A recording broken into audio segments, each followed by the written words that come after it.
Good morning students. आज की worksheet number 44 subject science. The lesson आज जो इंट्रोड्यूस होने जा रहा है वो टिश्यूज़ हैं। टिश्यूज़ यानी उत्तक। आज सबसे पहले हम जानेंगे कि टिश्यूज़ होते क्या हैं। जैसे बेटा आपने जाना कि जो हमारी शरीर है या जितने भी जीव हैं उनके जो शरीर हैं वो सारे के सारे सेल या कोशिका से बने होते हैं। अब जो कैसे कि हम एक मल्टी सेलुलर या बहुकोशिक जीव हैं तो इसके अंदर बहुत प्रकार की कोशिका होंगी। तो वो हर कोशिका क्या क्या बनाती है, जैसे कोशिका अगर इकट्ठा कोशिकाओं का समूह क्या कहलाता है, उत्तक यानी टिश्यू। अब ये टिश्यूज़ हैं वो मिलके एक और नया ऑर्गन बनाते हैं, इसको अंग बोलते हैं और उसके बाद में ऑर्गन सिस्टम बनता है। ये संरचना है एक बहुकोशिक जीव की। अब जो टिश्यूज़ होते हैं वो एक कोशिकाओं का स्पेसिफिक कोशिकाओं का समूह है। It is a collection of a cells that perform a specific function, जो कि एक खास कार्य करते हैं।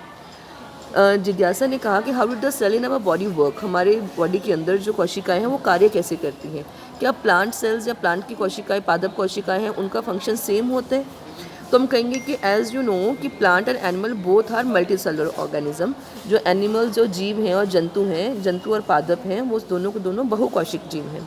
अब इसके अंदर कार्य करने के लिए कोशिकाएं हैं का एक समूह होता है जो एक स्पेसिफिक कार्य फंक्शन करता है, जिसको टिश्यूज़ बोलते हैं।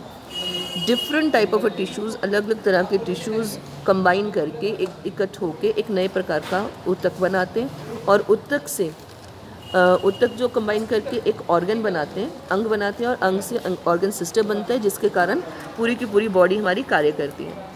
अब पादप कोशिकाओं के या पादप उत्तक के और जंतु कोशिकाओं के उत्तकों के अंदर क्या अंतर हो सकता है?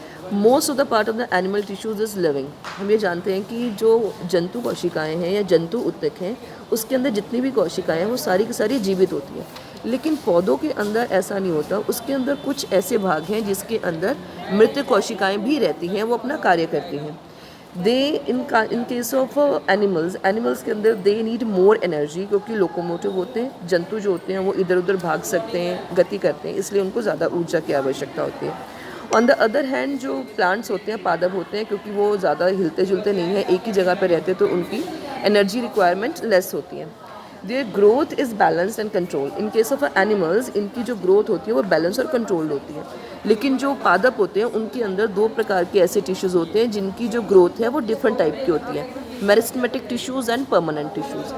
अब इसके अंदर आते हैं कि मेरिस्टेमेटिक टिश्यूज़ कौन से होते हैं। मेरिस्टेमेटिक उत्तक या विभेद्योतक उत्तक वो वाले उत्तक होते हैं जो कि हर समय ग्रोथ में रहते हैं, जो हर समय स्थिर नहीं होते, वो हर समय नए नए कोशिकाओं को ऐड ऑन करते जाते हैं। मेरिस्टेमेटिक टिश्यूज़ वृद्धि में कार्यबद्ध होते हैं। दे आर सर्टन पौधे के किसी स्पेशल भाग के अंदर विभेद्योतक उत्तक पाए जाते हैं जो कि उसकी वृद्धि में कार्यबद्ध होते हैं, ग्रोथ में भाग लेते हैं। किस किस प्रकार के, हम एक डायग्राम शो कर रहे हैं जिसके अंदर मेरिस्टेमेटिक या विभेद्योतक उत्तक है वो अलग अलग टाइप में पाए जाएंगे। जैसे कि हम कहेंगे मेरिस्टेमेटिक टिश्यू या एपिकल, जिसको हम बोलते हैं शीर्षस्तर विभेद्योतक, वो बिल्कुल टिप पे पाया जाता है प्लांट के। ये प्लांट की लंबाई बढ़ाने में कार्य करता है। टिप ब्रांचेस की भी हो सकती है, शाखाओं की भी हो सकती है, जो टिप है वो रूट की भी हो सकती है। उसके बाद में आते हैं अंतर्वृष्ट विभेद्योतक या इंटरकैली मेरिस्टेमेटिक टिश्यूज़।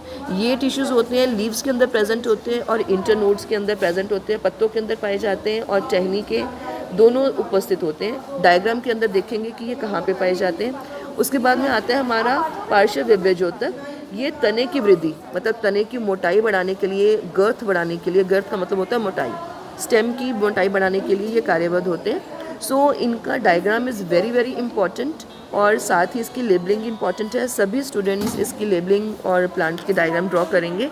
उसके बाद में हमारा आता है बेटा प्रॉपर्टीज़ ऑफ मेरिस्टेमेटिक टिश्यूज़। जो विभेद्योतक उत्तक है वो गुण क्या क्या है। इन उत्तकों की कोशिका निरंतर विभाजित होती रहती है, हर समय डिवाइड करती रहती है। विभाजित होने से नई नई कोशिकाएं ऐड होती जाएंगी और इससे प्लांट की ग्रोथ, लंबाई और वृद्धि होती जाएगी। They have a lot of cytoplasm, thin cell wall and defined nucleus. क्योंकि ये हर समय विभाजित होते रहते हैं, इसके लिए इनके अंदर जो साइटोप्लाज्म होता है, इनके अंदर जो रसधनियाँ होती हैं वो हमेशा एक्टिव रहती हैं, और ये इनके अंदर कोई भी वैक्यूल नहीं होता, रसधनियाँ इनके अंदर नहीं होती है। लेकिन कोशिका द्रव और पतली कोशिका भित्ति होती है जो कि इनको और वृद्धि में हेल्प करती हैं। इसके बाद students they are questions will be discuss later and solutions will be given.